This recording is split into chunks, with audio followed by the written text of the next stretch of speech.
How y'all doing, folks? Welcome to this edition of the Outdoors Bound podcast. I'm George Noleff of WFXR's Outdoors Bound. Thanks for being with us. Now let's get into some fishing. There he is. Yeah, he's well beyond 30 inches. Big fish time at Smith Mountain Lake. Trophy stripers are moving up the lake and into the Roanoke River, all the way up to Rutroff Road. Trolling live bait, jigging, or casting stick baits is going to take those fish. He's going down. There he is. We're also getting some good reports on crappies at SML, Bugs Island, Clater, and Moomaw. Minnows under a float, small jigs, or small spinners are a good way to put them on the stringer. Hearing good things about bass, both largemouth and smallmouth at Smith Mountain. The big girls are moving up. Got a report of a fish in the 7-pound range being taken in the past week. That was a largemouth. Now those pre-spawn fish are keying on shad and craw imitations. Good walleye and smallmouth fishing continues on the new. And big pre-spawn muskies are working on the James. Rob England of Appalachian Bronzeback Adventures took one last week that measured 44 inches and weighed north of 20 pounds. We do catch and release out here on this river because I can't bring myself to keep wild trout. It's too special of a thing, especially here in Virginia where it's so rare to have a river full of wilds. That was guide and lure maker Dennis Perko, and he's talking about wild browns on the Upper Jackson. It's an underfished resource. Swinging woolies or tossing small cranks or spinners will take those fish. Another prime brown trout stream in the early spring is the Smith River. Now that's from below Philpott all the way to Martinsville. If you plan on keeping fish there, remember there's a slot limit on that stretch of the Smith.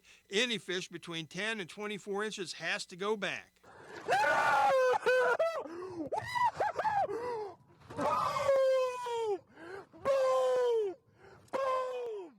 Oh man, I just had to play that for you again.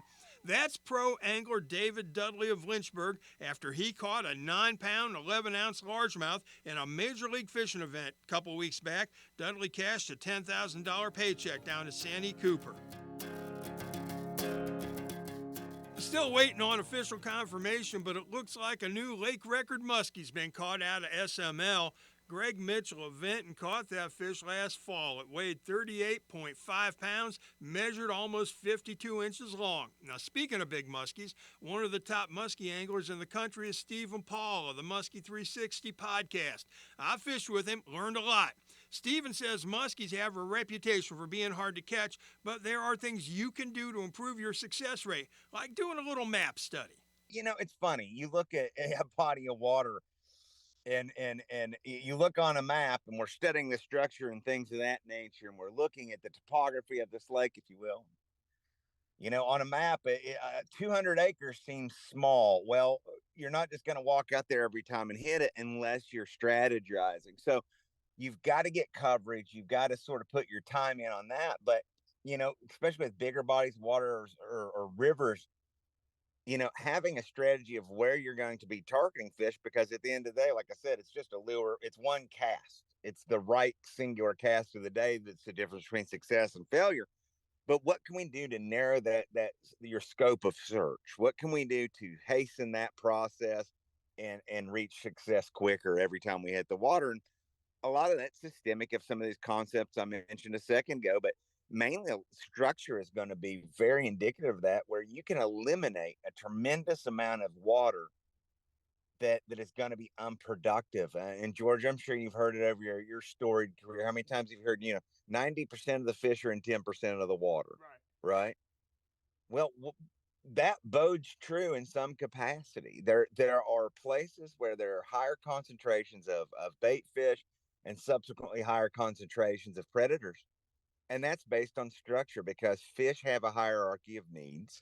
They have a need for access to deep water, which is a safe zone. They have a need for access to a food shelf, a place that they can properly predate, that sort of bodes to their physical advantages or what they have afforded to them biologically, whether it be teeth like a muskie or speed like a bass in an ambush stance. So we're looking for a combination of deep water, shallow areas with cover, and the structure is going to tie all this together. So if we're doing some map study, we're not just aimlessly trouncing around the lake, just trying to find, quote unquote, the spot. You can learn more about Steve and Paul's strategies in his latest book, Next Level Musky Fishing. The outdoors world lost a real friend earlier this year when Buck McNeely passed away. You probably knew him from his TV show, The Outdoorsman with Buck McNeely. It ran for 39 years. Now, we have some good news. The show's going to continue with Buck's son Max taking over the helm. I talked with Max last week. He says he's ready for the challenge. Big shoes to fill there. Segments are in production right now. The Outdoorsman with Max McNeely will debut in May. You can see The Outdoorsman on WFXR TV Sunday nights at 11. There's a guy here in our region who's dedicated much of his life to catching fish. His name's Joey Thompson. He's the owner of Thompson Custom Lures over in Gretna. I got the chance to visit his operation and to go fishing with him. This is a 1/8 ounce buzz bait there. This may look like scattered hooks, metal, and plastic, but to Joey Thompson, it's his livelihood and a dream come true. Nice down here, beautiful. One of my custom shaky heads right there. Big 6-aught trocar hook on that. Mighty sharp. Thompson, who's from Gretna, Virginia, is an outdoorsman. He loves to fish, and he's put his passion to work as a custom lure maker. It's a pretty good business. I've been doing this for about 7 years now, going on pretty much 8. It's a good business to be in. I've met a lot of good people in the fishing industry. Dual buzz bait blade on it. While Thompson does have some lures in stock, his business model is a little different from the giants in the fishing tackle industry.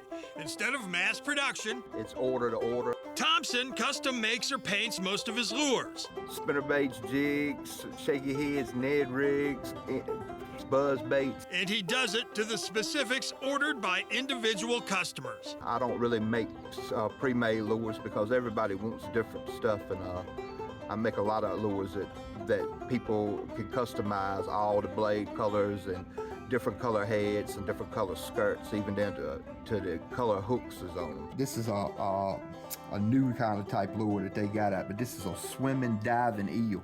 While Thompson's customers have custom options, he wouldn't be in business without return business. So his craft, his love, his lures have to catch fish, and that they do. Little fat belly bass, she getting a few eggs on her right there. We're gonna put her on back in the water. When you're doing something you enjoy and get paid for it, it's really nice to be able to do something like that. Just to be outside on the water is great, and to get paid to do it, it's awesome. You can see all of Joey's fish catching creations on his Thompson Custom Lures website. Are you getting excited for spring gobbler yet? I know I am. It's just a little more than a month away. Now, if you're a veteran hunter, you already know about a lot of this, but if you're just getting started, then you probably need to hear it. Either way, it's good info. Here's VDWR volunteer hunting education instructor Ryan Boston. First and foremost, the most important is locating a bird. We have to know where turkeys like to be. So we want to look for mass-bearing hardwoods such as oak trees and oak flats. Turkeys prefer to roost in mature pine thickets. And we also want to target those field edges where the terrain might change. As we know, all game species are drawn to those areas. If we can find where the oaks, pines, and a field come together, then that's where you want to be at. That's exactly where you want to be. And next, once we find those locations, we're going to look for evidence or sign. Is there scratching in the leaves where they've been trying to pull up food? Are there tracks in the mud or in the snow, depending on what weather you've had recently? We can look for scats and droppings, dust bowls, and also dropped feathers. These are all sure signs that turkeys have actually been in the area that we're at very recently. Spring gobbler opens April 13th. Now, we've just wrapped up small game season, still waiting to get harvest numbers. We're also waiting on an update on the status of RHDV2 in the Commonwealth. That's a nasty disease that affects rabbits. Hey, did you know that there are 3 rabbit species native to Virginia? The marsh rabbit, the Appalachian cottontail, and the eastern cottontail. Eastern cottontails are the most prevalent. Though there are a lot of them, there's been a decrease in numbers because of habitat loss. There are ways you can help, though. The VDWR says there are native plants that you can plant to help create rabbit cover. That info is available on the VDWR website or just by calling them. Now, speaking of planting, another thing you can do to help provide wildlife cover and to encourage pollinators is to plant a pollinator garden. Doesn't have to be big. The VDWR suggests a 10-foot by 5-foot plot. We've got a seed bed that is completely free of weeds, and that's really important. In addition, we've lightly raked the debris off the soil, but we haven't really turned it over. We don't recommend tilling because that can bring weed seeds to the surface and make it harder to control them. That's VDWR Habitat Education Coordinator Steve Living. There are seed packets you can buy from the Commonwealth, but they're currently sold out. Keep checking back on those. Or you can buy plants like black-eyed Susans, butterfly weed, smooth blue aster, and milkweed. Now remember, without pollinators, a lot of our food supply would be in jeopardy. Folks, have you ever heard of something called a sky island? Well, you're about to, because sky islands are where a rare species only found in Virginia make their homes. Want to see something cool? Really long legs. Go ahead, let your inner 8-year-old go wild. You can't look at one of these unique creatures without taking a momentary detour back to your childhood when flipping over rocks and logs was the magic portal to adventure. Well, guess what? There's still something magical about it today. These tiny animals are special. They're called big level salamanders. Chances are you've never seen one before, and you might not ever get the chance to see one again after this story is over. Their range is pretty limited. You can only find them in one place, Virginia, and even then, they're confined to a few select mountaintops in the Big Levels region of the Blue Ridge. You know, these salamanders have been isolated up here for however many hundreds of thousands of years or however long they've been here. All the research suggests that where the salamander is located, they are doing very well. When you talk to salamander experts, you're going to hear a term used. It's sky islands.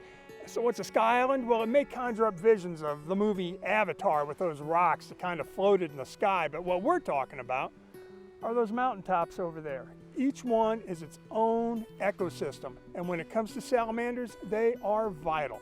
And they all have that same kind of ecological niche. They're all high elevation, isolated mountaintops. There's highly vulnerable to climate issues. Obviously, because of their environmental constraints, they're not going to move down the mountain and across the valley and back up the other side. So they are where they are, and they only have one way to go, and that's going to be up, and they can't go up. All right, I think I got one. Got one, maybe? So they are watched, studied, and protected when necessary. And you could make the argument that it's always necessary. Though big level salamanders are small, they have a big impact on Virginia's unique ecosystem. Some of these plethodonid salamanders, or woodland salamanders, more commonly referred to, there's literally thousands of them per acre. And so they're consuming thousands and millions of insects every year. They're tilling through the soil. They're food for a variety of animals, everything from bears and turkeys to ringneck snakes and other birds. Their value to these systems is probably grossly underestimated. While they are isolated, and that isolation has helped the big level salamanders to thrive, they still have to share space with people. We visit the places they live. While they're cool to look at, and the people who manage our wildlife resources want you to be proud of and enjoy them, try to avoid picking them up. But if you do pick one up, never move them away from where you found them. And if you flipped over a rock or log, enjoy the moment, but put things back the way you found them. There are some ethics to your activities out there, and that's where you want to minimize the damage that you're doing or not leave any damage whatsoever. So if you flip a log or you flip a rock, you try to put it back into place just as you found it, because it takes years for that little microhabitat to develop underneath that rock or log that's suitable for that salamander. So if you flip it over and leave it unflipped, it's going to dry out and you've lost that microhabitat for that particular animal. Might have eggs soon. I'll probably put her back, okay, in case that's the situation. Yeah.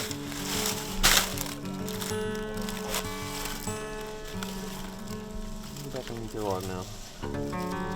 Special thanks to Virginia State herpetologist J.D. Kleffer for taking me up on Bald Mountain with his crew to look for big level salamanders. Salamanders are pretty cool. Know what else is cool? 30 seconds of solitude. How about the sound of raindrops falling on a cabin's metal porch roof?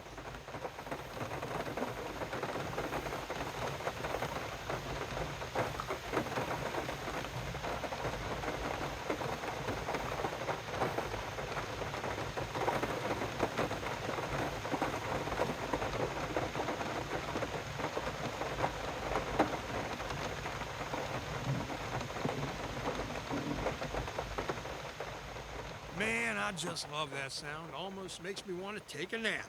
Well, all right, folks, on that note, it's time to say goodbye. Until next week, I'm George Noleff of WFXR's Outdoors Bound. Good hunting and tight lines, y'all. You build the mountains in your dreams. You leave the world so you can breathe. Whoa. You walk on fields inside your mind. You cross the oceans and the skies. Whoa. It's like you found a better way. Don't fight them all. What they say, just turn around.